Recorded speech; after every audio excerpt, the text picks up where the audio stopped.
100여 명입니다. 성경 속 말씀들을 생생하게 살아있는 모습 그대로 만날 수 있는 현장이 있습니다. 바로 이스라엘인데요. 이스라엘로 우리를 안내해 주실 이스라엘 전문가, 성지 전문가 이강근 박사님 모시겠습니다. 박사님 안녕하세요. 네, 안녕하세요. 네, 반갑습니다. 안녕하세요. 저희가 회차를 거듭할수록 이렇게 성지를 둘러보면서 저희의 신앙이 조금 더 깊어지고 있다라는 생각도 드는데요. 네. 오늘은 어디로 저희를 안내해 주실 건가요? 오늘은 우리가 유대인들의 신앙 세계를 이해한다 싶으면 반드시 알아야 될 중요한 유대교의 성지 메론산. 아, 메론산. 예, 메론산과 또 이 메론산을 유명하게 만든 시몬 바로 요하이라는 그 랍비를 알아야 되는데 그 랍비가 기거했던 페킨이라고 하는 지역입니다. 아, 페킨이라고 하는 지역과 메론산을 이제 또 둘러보게 되는 거군요. 네, 알겠습니다. 어떤 산인지 참 이름도 재밌는데요.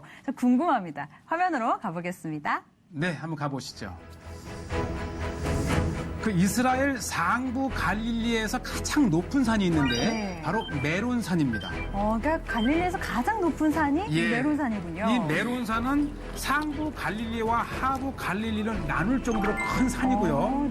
특히 이 계곡 앞을 지나는 그 비옥한 토지는 북부 최대의 농산물 생산지죠. 참 볼거리들이 많을 것 같네요. 자, 이 산의 역사인 만큼 이 회당이 있는데요. 한번 보시죠. 이게요. 바위를 깎아서 그대로 연결된 그 건축을 한 모양이에요. 그래서 이 뭐 건축을 하거나 돌을 쌓은 것이 아니라 원 바위 위에 붙어 있는 그래서 이 바위를 깎아내면서 회당을 만든 특이한 회당을 한번 보시게 되는데 거대한 크기의 바위를 깎아서 그렇죠. 그러니까 이 메론산에는 이미 고대로부터 이 유대인들이 이렇게 회당을 짓고 이곳에서 유대인들의 특히 이제 신비주의라고 하는 까발라 또는 그러한 그 다양한 유대 문헌들이 이곳에서 이제 만들어지고 또 그것을 바탕으로 이제 하나님께 기도했던 유대인들의 성지 중에 성지지요. 유대인들에게는 가장 중요한 또 성지 중에 하나로 꼽히기도 하겠네요. 특별히 이 메론산 하게 되면은 우리 이 그 한국인들에게는 그 유대인들의 그 라그 바 오메르라고 하는 그 절기가 있는데요. 이건 모닥불을 피우면서 감자를 구워 먹는 절기 중에 하나인데 바로 이 메론산에 그때 당시 수십만이 모이는 곳이죠. 운집을 하는군요. 바로 왜 이들이 이것에 운집을 하냐 하면은 이곳에 두 명한 유명한 랍비가 있는데 바로 랍비 아키바와 시몬 바로 요하이라고 하는 아주 유명한 두 이 랍비가 이곳에 묻혀 있어요. 그렇군요. 그래서 또 유대인들이 절기가 되면 이곳으로 모여드는 거죠. 좀처럼 가기 어렵지만 한번 그 안을 한번 들어가 볼게요. 그래요? 이곳에 들어가면은 그 무덤을 배경으로 이제 이 기념 무덤이죠. 실제 무덤은 다른 곳에 있는데 어쨌든 그 무덤을 배경으로 정말 유대인들이 기도하는 곳. 말씀 보고 또 기도하고 그러고 있는 모습이네요. 1년 365일 정말 매일매일 이제 이곳에서 유대인들이 기도를 하는데 조금 전에 말씀드렸다시피 이제 5월 전후로 해서는요 정말 발 디딜 없을 정도로 수많은 유대인들이 정말 뜨겁게 기도하는 모습들을 보실 수가 있어요. 저쪽에 무덤이 하나 보이죠? 네, 그렇군요. 그래서 저 반대쪽에는 또 여성들이 기도하는 대표적으로 여러 번 제가 소개를 했습니다마는 이렇게 이제 남자와 여자가 있고 공간이 나뉘어져 있네요. 얼마나 많은 유대인들이 찾는 곳이냐 하면은 정말 아주 큰 기념품 가게. 또 이곳에서 들어가서 촛불을 붙일 초라든지 유명한 랍비들의 초상화라든지 그 유대인들에게는 이 그 성인 자신들의 유명한 랍비와 관련된 곳이 정말 중요한 기도처예요. 중요한 의미가 있는 곳이군요. 평생 이 말씀을 연구하고 이 말씀을 이렇게 가르쳐줬던 그 랍비야말로 사실 유대교의 정신적 지도자고요. 또 그들이 이제 기도할 때 입는 이 탈리트 이것이 3살용인 이유는 뭐냐면 유대인들은 3살이 되면 첫 머리를 깎을 때에 바로 이곳에 와서 깎습니다. 그래요? 그리고 나서 첫 이 찌찌시라고 하는 기도수를 입히고 탈리트를 입히고 그러한 예식이 이곳에서 일어났죠. 그 머리를 깎는 게 그 할례랑은 또 다른 건가요? 또 다른 거죠. 이 삼손이 나실인들은 머리를 깎지 않잖아요. 그래서 3년 만에 첫 깎는 예식을 가장 유대인들이 선호하는 장소가 바로 이 메론산입니다. 메론산에 와서 사실 우리 기독교인들에게는 뭐 낯선 곳이지만은 유대인들에게는 뭐 메론산 하게 되면 뭐 너무나도 이 설레이게 하는 그런 순례 장소이고요. 네. 참 보기에는 허름해 보이지만 네, 이곳은 이것이 어디가요? 바로 아까 제가 말씀드린 유명한 랍비들의 무덤입니다. 아, 네네. 지금 그대로 저 돌로 만든 석관이 그대로 이제 이렇게 보이고 네. 또 이렇게 임시 철조망으로 해놨지만은 바로 이곳이 그 유명한 랍비들의 무덤이고 네. 또 이 무덤을 상징한 그런 네. 조금 전에 보셨던 그 네. 건물 안에 이렇게 모셔놓게 됐죠. 네. 자, 멀리서 본 메론산입니다. 아. 지금 저희가 메론산 기슭을 한번 이제 지나봤는데 네. 이제 본격적으로 해발 1200m에 네. 메론산을 한번 오르는 거예요. 아, 직접 오르시는 건가요? 아마 그렇게 이제 난 곳은 아닌데요. 네. 이스라엘에서 정말 살림이 우거진 오솔길을 걷고 네. 또 그만큼 이제 종교적으로 성산이기도 하지만 그렇죠. 이곳의 정상에 올라가게 되면 갈릴리 지역에서 가장 높기 때문에 네. 동서남북을 보실 수가 있어요. 다 보이는군요, 한눈에. 예. 야. 오늘 특별히 네. 이곳에서 본 레바논 국경을 보시는데 아, 그래요? 바로 뭐 1, 20km 안에 자 보시죠. 네. 저 북쪽, 이제 동쪽을 보고 계시고요. 네. 이제 조금 후에 또 북쪽을 보시게 되면은 이제 이건 이제 이 찌팟이라고 하는 다시 네. 한번 제가 소개를 하겠지만 이 건너편에 찌팟이라고 하는 네. 또 유명한 유대교의 이제 성지이기도 하고요. 네. 그래서 이 동쪽, 북쪽 헬몬산과 이 레바논 산지라든지 네. 또 이 지중해까지 보이는 서쪽으로 네네. 정말 아마 이스라엘에서 가장 헬몬산 다음으로 네. 높은 산이 아닌가 생각이 되고요. 늘 날씨가 아주 깨끗한 날은 더 잘 보이지만은 네. 이렇게 흐린 날에도 정말 탁 트인 이 북부 이스라엘의 네. 이 전경을 보실 수 있고 요것이 그렇군요. 네. 포도틀입니다. 포도틀이요. 예, 왜냐하면 아, 네. 틀은 포도즙과 이제 올리브를 하게 되면 올리브는 멀리서 가져와도 되기 때문에 네. 올리브밭과 떨어져 있지만은 네. 이 포도는 그 밭 옆에 있어야 되기 아, 때문에 바로 옆에 있어야 한번 그 되기 모습을 때문에. 보셨고요. 네. 자, 제가 조금 전에 말씀드린 대로 네. 펫킨이라고 하는 곳인데 네. 역시 우리에게 낯설지만 유대인들에게는 지금 100세짜리 지폐에 이 펫킨의 모습이 그려져 있을 정도로 아, 굉장히 중요하죠. 의미가 있는 곳이군요. 네.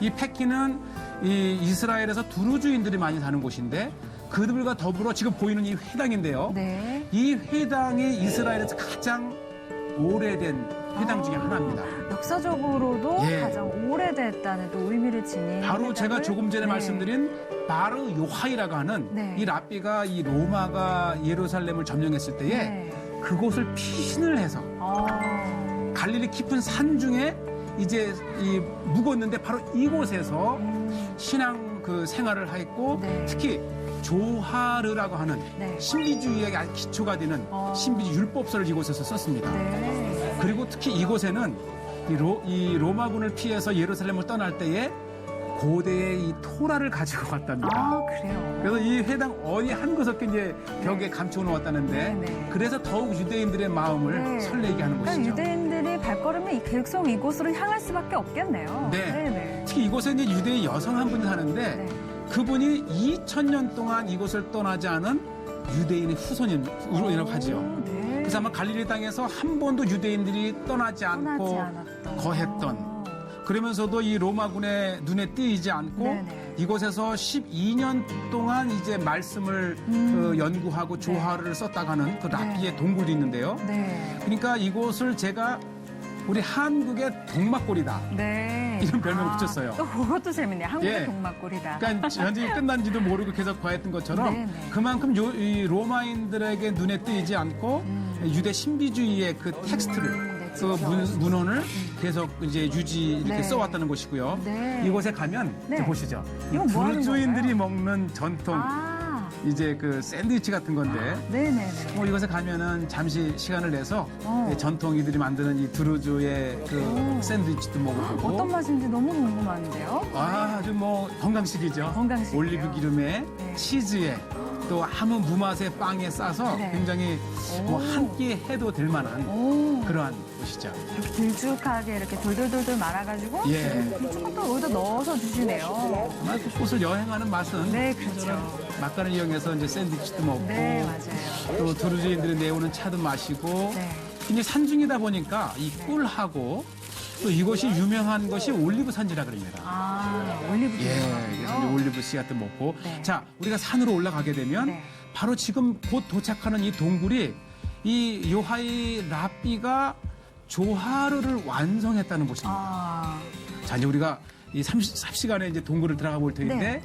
이 동굴에서 12년간을 네. 12년간을 이 동굴에 거하면서 네. 첫째는 숨어 지냈고 둘째는 이곳에서 그 유명한 조하르라고 하는 신비주의의 그 까발라의 네. 기초적인 그 규율서를 여기서 집필을 했다고 합니다. 야, 여기도 다 유대인들인데요. 네, 사람들이 많이 모여요. 예, 우리 기독교인들은 아마 처음 들어보는 분도 많으시겠지만은 유대인들에게는 이곳에서 이제 그러한 그 유대교 전통도 배우고 뭐 수많은 랍비들의 이름을 대면서 자 이제 동굴을 네, 들어가게 동굴 되는데 안쪽으로. 네. 크지 않은 곳이지만 이곳이 유대인들에게는 아주 정신적인 유명한 그러한 그 출발점이 네. 된 곳이죠. 네. 그래서 이곳에서 이제 연구를 했던 이 바로 요 하이가 바로 아까 조금 전에 보았던 메론산에 묻혔으니 네. 얼마나 많은 유대인들이 그곳에서 그렇죠. 열심을 다해 기도하겠습니까? 네, 그렇죠. 그러니까 규모는 크지 않지만 이곳이 참 그들의 신앙을 또 지키는 데 있어서 또 중요한 의미를 갖는 그런 네. 동굴이군요. 사실 저도 네. 그냥 갔는데 막 100세겔짜리 동전을 꺼내보라 그러든지 네. 이 그림이 여기라는 거예요. 아. 그러니까 이스라엘의 이 집회에도 나올 정도면 네. 나름대로는 이들의 유대인들의 역사 속에서 굉장히 특히 유대교의 전통 속에서는 중요한 그렇죠. 곳이라고 하는 것이고요. 네네. 자, 한번 보세요. 이게 그 메론산 그 패키를 내려오는 길인데 네. 우리나라의 아마 대관령이라든지 네. 그 유명한 그 한계령을 넘을 때 보이는 모습처럼 그러게요. 첫째는 깎아지를 듯한 네. 그 낭떠러지를 타고 좀 무섭기도 해요. 이런 길도 있어요. 아, 네. 이스라엘에. 그렇군요. 그리고 이 차창 밖으로 펼쳐진 그 모습이 얼마나 특히 아름답네요. 이날따라 이제 석양녘에 보는 모습이 네, 네.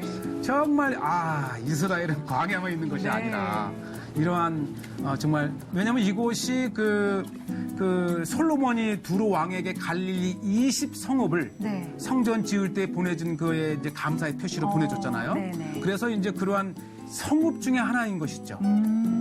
자, 그리고 이제 우리가 네. 지금 방금 도착한 곳은 바아람이라고 하는 바아람. 유명한 회당이 있는 곳이죠. 조금 전에 우리가 이제 교회도 봤는데 네. 사실 유대인들에게는 그 신앙의 뿌리를 찾아 거슬러 올라갈 수 있는 대표적인 기준이 되는 것이 바로 회당입니다. 회당. 예, 네네. 그러니까 성전이 파괴가 되고 네. 그 유대인들이 흩어지면서 다시 하나님을 계속 이어 섬겼던 것이 회당인데 네. 또 이 회당을 장식했던 메누라가 또한 중요한 네. 정신적인 도구가 되는데 그래서 유대인들은 이 회당의 역사가 오래되면 될수록 네. 이들에게는 그 예배의 뿌리를 찾는 중요한 근거가 되기 때문에 네네. 이 회당 연구가 굉장히 잘 돼 있어요. 그렇군요. 사실 우리가 회당 하게 되면은 예수님도 이 가버나움에서 회당을 중심으로 말씀을 전하셨고 네. 또 사도 바울도 이 유대 땅을 떠나서 전 그 소아시아나 헬라를 다닐 때에도 네. 회당을 중심으로 모인 유대인들에게 네. 이제 예수님의 복음을 전했던 것이죠. 자, 한번 제가 자세히 지금 보시고 계신 이 화면이 네. 이스라엘에서 고대 회당 중에서 역사가 아니고 네. 그 원형의 모습을 가장 잘 보존해 놓은 회당이 네. 바로 이스라엘의 북부 그 레바논 국경에 있는 바아람 키부츠라고 하는 그 바람 키부츠 안에 바로 이 회당이 있습니다. 한번 보시죠. 네네. 이제 뭐 역사가 거슬러 오래되면서 많이 무너졌지만은 기둥은 기둥 그대로 또 앞을 장식했던 그 앞면 그 회당의 네. 모습은 그대로. 네. 또 마침 유대인들이 네, 아주 뭐 설명을 열심히 이게 우리 한인 기독교인들에게는 이렇게 설명할 필요는 없을 거예요. 그렇죠, 그렇죠. 우리는 네. 이제 그렇게 회당에 대해서 많이 모르기 때문에. 네. 그러나 유대인들에게는 역사 찾기예요. 이 하나하나 모습을 보여주면서 네. 유대인들의 뿌리가 되었다. 그렇죠. 천수백 년 전에 이렇게 그러니까 제가 엿들어 보니까 이것을 짓기 위해서 50년이 걸렸다 그래요. 그러니까 마을의 규모와 네. 또 마을에 살았던 그 사람들의 인구를 추측을 하고 네. 자신들의 일을 하면서 이 여분의 인력을 모아서 이 공동 회당을 지을 때 이 정도 규모면 네. 인구수 비례 한 50년은 걸렸겠다. 그러니까 네. 이 회당 하나 짓기 위해서도 유대인들이 엄청나게 정성을 지었고 그랬기 때문에 천수백 년이 지난 지금에도 비록 폐허는 되었지만은 그때의 형체를 볼 수 있는 네. 유대인들의 그 신앙의 그 정신을 네. 그래서 유대인들에게는 굉장히 중요한 찾을 거리죠. 네, 성지죠. 그렇겠군요. 그러니까 작가도 잠시 설명을 해주셨지만 저희가 좀 정리를 하자면 네. 성전과 회당의 차이가 성전은 좀 예배를 드리는 곳이고 네. 회당은 말하자면 공동체 모임을 하는 곳이다. 그렇죠. 이렇게 왜냐하면 이 이해할 수 있을까요? 성전이 로마에 의해서 파괴되면서부터 네.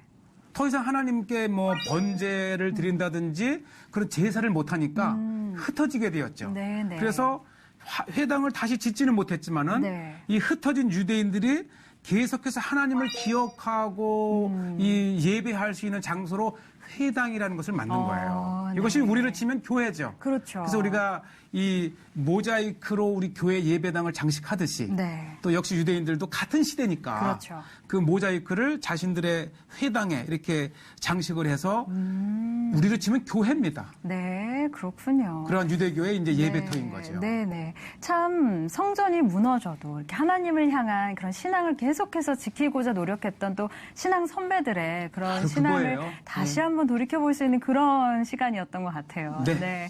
회차를 거듭할수록 저희의 신앙도 같이 자랄 수 있는 그런 폭과 이 네. 깊이가 함께 네. 더해갔으면 좋겠습니다. 폭도 넓어지고 깊이도 네. 더 깊어지고 이강금 박사님께서 잘 안내해 주셔서 저희 신앙이 계속해서 성장하고 있는 것 같은데요. 할렐루야. 네, 다음 주에도 더 좋은 곳을 안내해 주실 거죠? 예, 기대해 주세요. 네, 감사합니다. 알겠습니다. 기대하는 마음으로 저희는 여기서 마무리하도록 하겠습니다. 성지가 좋다는 인터넷으로도 다시 보실 수 있으니까요. 많이 함께해 주시면 좋겠습니다. 저희는 오늘 여기서 이만 인사드리겠습니다. 여러분 고맙습니다. 감사합니다.